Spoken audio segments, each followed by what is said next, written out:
شروع اللہ کا نام لے کر جو بڑا مہربان نہایت رحم والا ہے۔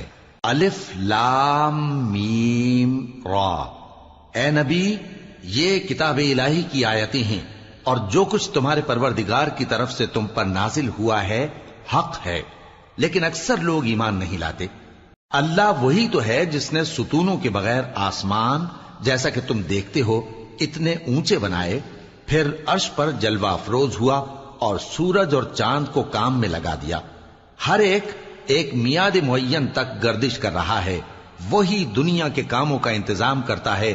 اس طرح وہ اپنی آیتیں کھول کھول کر بیان کرتا ہے کہ تم اپنے پروردگار کے روبرو جانے کا یقین کرو۔ اور وہی ہے جس نے زمین کو پھیلایا اور اس میں پہاڑ اور دریا پیدا کیے اور ہر طرح کے میووں کی دو دو قسمیں بنائیں۔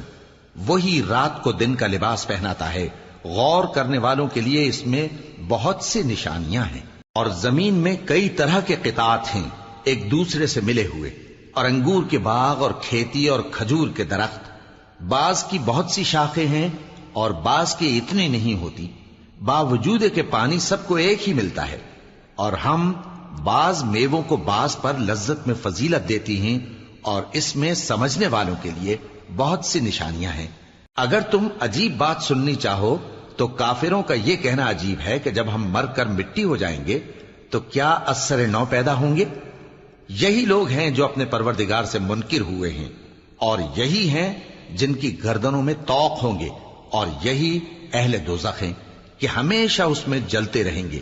اور یہ لوگ بھلائی سے پہلے تم سے برائی جلدی سے مانگتے ہیں، یعنی طالب عذاب ہیں، حالانکہ ان سے پہلے عذاب واقع ہو چکے ہیں۔